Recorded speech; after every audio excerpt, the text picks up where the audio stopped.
Hi friends, मैं प्रविंदर कारी। Friends, आज की हमारी game once again Budapest chess olympiad की है। Bharat versus Serbia. और भारत के अर्जुन इरिग्यासी का एक काफ़ी अच्छा मुकाबला मैं कहूँगा, जो सर्बियन ग्रैंड मास्टर अलेक्जेंडर या अलेक्जेंद्र हिंदी भाषा में कहे इनजिक से था। तो चलिए शुरू करते हैं। यहाँ अलेक्जेंडर इनजिक ने नाइट F3 के साथ शुरू किया। D5 का रिस्पॉन्स यहाँ अर्जुन इरिग्यासी ने दिया। देन हुआ G3, night C6, D4, bishop आया F5 स्क्वायर पर, बिशप G2, नाइट B4। हाँ ठीक है, बिल्कुल एग्जैक्टली प्रेशर हो सकता है, लेकिन night E3 is the only solution. E6 हुआ, देन हुआ C3, नाइट पर अटैक गया वापस C6 स्क्वायर पर, क्वीन आई B3 स्क्वायर पर। क्वीन का B3 स्क्वायर पर आना, क्या लगता है पॉन पर अटैक बनेगा किसी तरह से? नहीं, क्योंकि रुक आएगा ही आएगा डिफॉल्ट रूम। अब क्या इंटेंशन है, क्या गेम प्लान है, वो यहाँ देखना होगा। नाइट या H4 स्क्वायर पर बिशप पर टारगेट के लिए, तो बिशप हटा E4 स्क्वायर पर, बिशप एक्शन आस्किंग है नहीं करने। बिशप सॉरी F3, बिशप पर अटैक बना, उसको हटाना पड़ा G6 स्क्वायर पर, knight takes G6, H takes G6। Then हुआ E4, नाइट आया F6 स्क्वायर पर।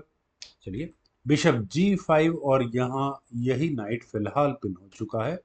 तो बिशप E7 ब्लैक का ऑब्वियस मूव है। बिशप टेक्स F6, जी टेक्स F6। फ्रेंड्स, अर्जुन भी कमाल के खिलाड़ी है। वो यहाँ अपने बिशप को एक अच्छे नहीं, उसके बाद ई पॉन पुश जाता, वो प्रॉब्लम होता है, ये भी सही है।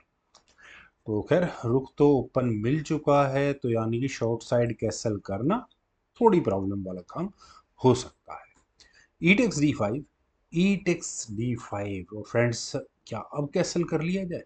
क्योंकि ब्लैक भी लॉन्ग साइड कैसल कम से कम नहीं कर पाएगा, उसकी भी अपनी लिमिटेशंस है।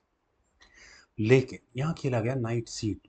फ्रेंड्स, नाइट के C2 स्क्वायर पर आने के बाद आप यहाँ इस क्वीन की पोजीशन को देखिए। टीजिंग मूव तो यही बनता है, और यही काम अर्जुन ने किया। नाइट A5, क्वीन पर अटैक बना, क्वीन गई चेक देने के लिए, सी पॉन आगे पुश हो गया, दोबारा क्वीन को हटाना हुआ, क्वीन पहुंच गई E2 स्क्वायर पर। I think all is well.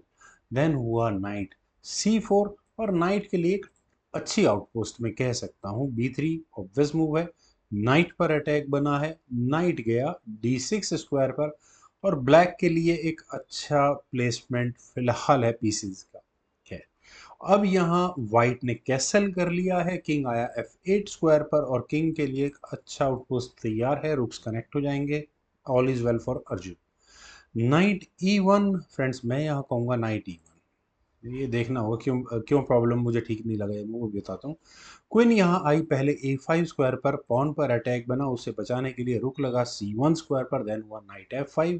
और फ्रेंड्स, नाइट के F5 स्क्वायर पर आने के बाद बिल्कुल अच्छा है आउटपोस्ट, आई मस्ट से। खैर, B4 हुआ, क्वीन पर अटैक बना, क्वीन गई वापस C7 स्क्वायर पर। उसके बाद यहाँ खेला गया F4 का मूव, और नाइट मैन्यूअर मुझे नहीं ठीक नहीं है। लेकिन वाइट का नाइट मैन्यूअर कुछ इंटरेस्टिंग बन सकता है आगे जाकर। पहले ब्लैक ने यहाँ अपना ए पॉन को आगे पुश किया, A3 हुआ, देन हुआ रुक E8, और रुक E8 स्क्वायर पर आने के बाद यहाँ आप पॉन के साथ क्या होने वाला है समझ सकते हैं। तो क्वीन पहले हटानी पड़ी, डिस्कॉर्ड अटैक बनता अदरवाइज। नाइट गया D6 स्क्वायर पर, और यहाँ अब मैं कहता हूँ कि नाइट एक अच्छे स्क्वायर पर आएगा आने वाले समय में। खैर, नाइट C2। और फ्रेंड्स, नाइट के C2 स्क्वायर पर आने के बाद शायद अर्जुन इसी मूव का वेट कर रहे थे। उन्होंने यहाँ अपने इस F पॉन को आगे पुश किया F5 स्क्वायर पर।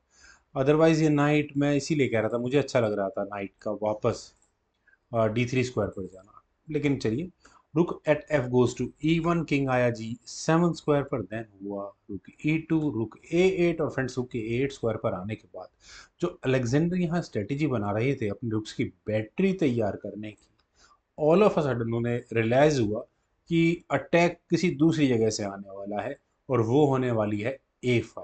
तो उन्होंने यानी अलेक्जेंडर ने अपने रुक को वापस लिया E1 स्क्वायर पर। बिशप F6, रुक E2, A takes B4, A takes B4, रुक A2। इमीजिएटली वही काम हुआ जो एक्सपेक्ट किया जा रहा था। नाइट हो चुका है पिन, रुक E1 वाइट ने किया, then rook at H goes to 8, rooks की बैटरी लगी, रुक A1, रुक एक्सचेंज आस्किंग है। करने चाहिए, कर लो, क्या दिक्कत है। लेकिन क्वीन B6 बहुत अच्छा है। क्वीन B6 में फ्रेंड्स, आप यहाँ अगर देखें तो स्पेशली यहाँ आप D4 स्क्वायर को देखिए। नाइट कहाँ आ सकता है क्वीन को परेशान करने के लिए, वो भी क्लियर है यहाँ पर। D4 स्क्वायर पर अभी फिलहाल पॉन, क्वीन और नाइट तीनों का डिफेंस जरूर है, लेकिन मौका मिलते ही प्रॉब्लम आएगी, क्योंकि क्वीन और बिशप ये भी आने वाले समय में परेशान करेंगे, और गेम का जो स्ट्रेटजी है वो इसी के इर्द गिर्द रहने वाली है। खैर, यहाँ रुक eight E goes to B1 पहले ब्लैक ने खेला, देन हुआ रुक A4, और फ्रेंड्स इस पॉइंट पर अगर यहाँ अलेक्जेंडर रुक एक्सचेंज कर लेते हैं तो एक फ्रूटफुल गेम थी यहाँ से। लेकिन यहाँ क्वीन के C1 स्क्वायर पर जाने के बाद देखिए फ्रेंड्स, ऑब्वियस है, आपने C3 पॉन को अनडिफेंडेड छोड़ा है, तो वो दिक्कत आने वाली है आपको आने वाले समय में। तो क्या करें?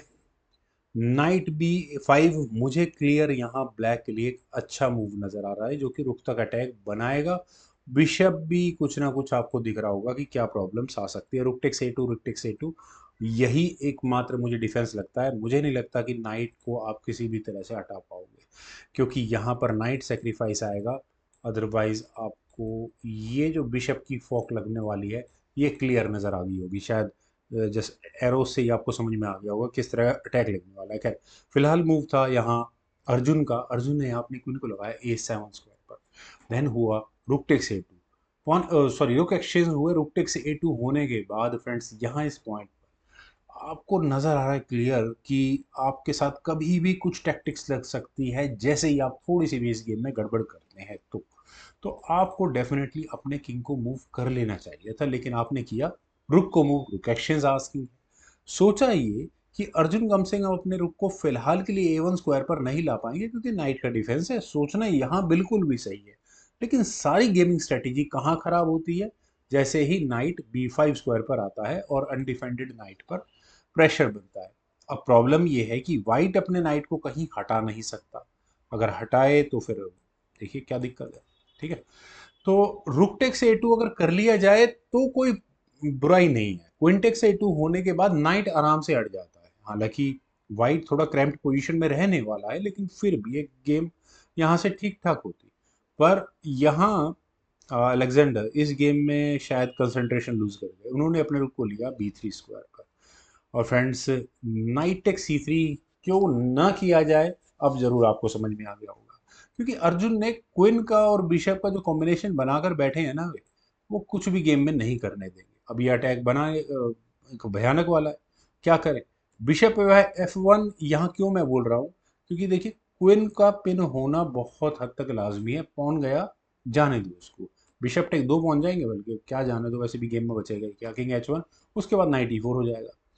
खैर, यहाँ खेला गया rook takes C3। Rook takes C3 होने के बाद bishop takes D4 check, obvious move है, होना ही होना है। पॉन तो गया ही गया, उल्टा यहाँ रुक और लटक गया। लेकिन अब पता नहीं, शायद अलेक्जेंडर शायद गेम को छोड़ना चाहते होंगे। उन्होंने अपने रुक को मूव करना नहीं किया E3 स्क्वायर पर, शायद करना चाहिए। क्योंकि अगर यहाँ से अगर ये गेम आगे बढ़ेगी, तो मुझे तो एक ही खतरा नजर आ रहा है कि ब्लैक अपने रुक को A1 स्क्वायर पर लेकर आएगा। तो रुक A1 कर भी लेंगे तो queen takes A1, bishop takes A1 कर लो। और अगर यहाँ ये अगले मूव में आपको ये भी नजर आ गया, रुक आपका फंस ही जाएगा। खैर छोड़िए, गेम पर चलते हैं। यहाँ खेला गया knight takes D4। Knight takes D4 होने के बाद आपने A1 स्क्वायर का डिफेंस वैसे ही छोड़ दिया, यानी कि रिजाइन आपने एक्सेप्ट कर लिया। फाइनल मूव था यहाँ पर अर्जुन इरियासी का रुक A1, और यहाँ इस मूव के बाद फाइनली अलेक्जेंडर इनजिक को रिजाइन करना पड़ गया। बताने की जरूरत ही नहीं है रेजिग्नेशन का रीजन क्या है। किंग H1 जो मर्जी कर लो, क्वीन तो गई यहाँ से। क्वीन टेक्स D4, उल्टा नाइट हो जाएगा। क्या है फ्रेंड्स, काफ़ी अच्छी गेम थी। उम्मीद है आप सभी लोगों को भी जरूर पसंद आई होगी। आपके कमेंट सजेशन का मुझे बेहद इंतजार रहेगा। Thank you for watching, bye for now.